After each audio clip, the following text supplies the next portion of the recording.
Subscribe now and press the bell icon. Never miss an update. बच्चों, मैंने मिठाई वाला पाठ आपको पढ़ाया। इस कहानी के लेखक भगवती प्रसाद वाजपेयी जी हैं और इस कहानी में उन्होंने बच्चे और परिवार की क्या अहमियत होती है इस बात का विस्तार से उल्लेख किए हैं।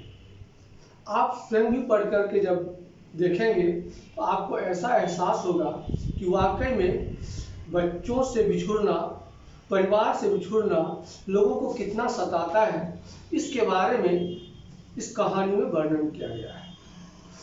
अब सवाल है कि आप देखते होंगे गांव घर में प्रायः कि जब आप बहुत छोटे रहे होंगे तो आप अपने मम्मी पापा से पूछेंगे तो आपको बताएंगे कि जब भी कोई चीज़ बेचने वाला आता था गांव और मोहल्लों में, यानी जब आता है तो छोटे छोटे बच्चे उनकी मीठी आवाज़ को सुन करके उनकी ओर दौड़ पड़ते हैं वो क्या लेकर के आया।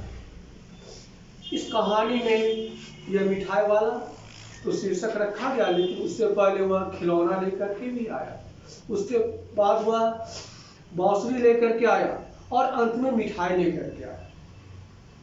उसके पास पैसों की कमी नहीं है, लेकिन कमी जिस बात की उन्हें है उसे वह पाने के लिए लायक है और उस इच्छा को पूरा करने के लिए वह तरह तरह की चीजें लेकर के वह गांव मोहल्लों में भटकते रहते हैं।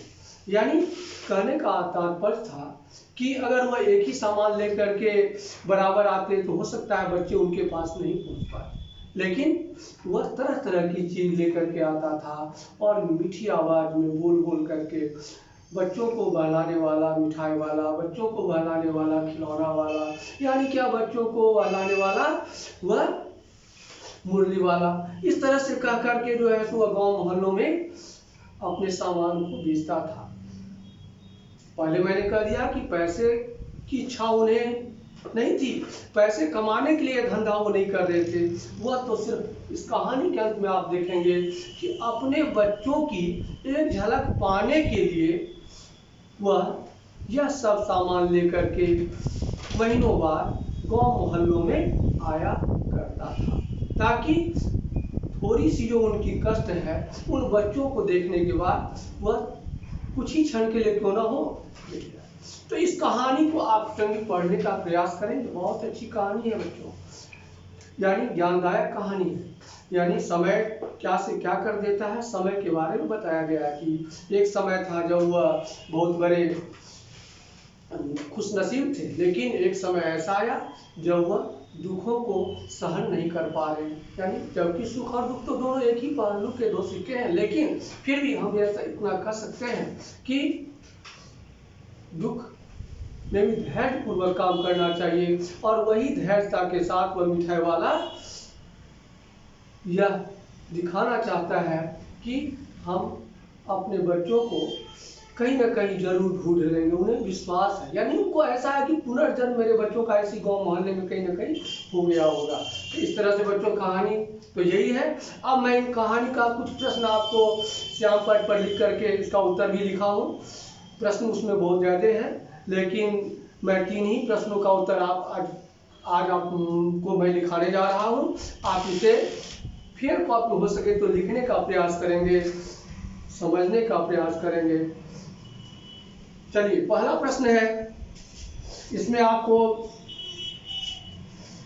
मिठाई वाला अलग अलग चीजें क्यों बेचता और वह महीनों बाद क्यों आता था। मिठाई वाला का अपना परिवार अब इस दुनिया में नहीं था। क्या है? इस दुनिया में नहीं था।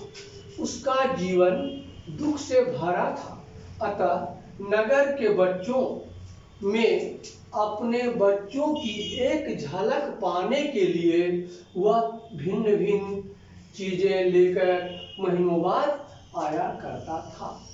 आपको मैंने कहानी बताया और आपको मैंने उत्तर भी आपको मिलता जुलता सामने नजर आ गया होगा।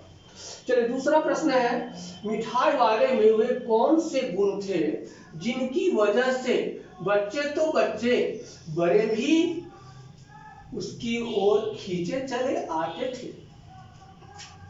तो मिठाई वाले की मीठी आवाज यानी क्या, मधुर आवाज, बच्चों के प्रति उसका प्रेम और चीजों को कम दाम पर बेचना, ये सब क्या है, गुण है।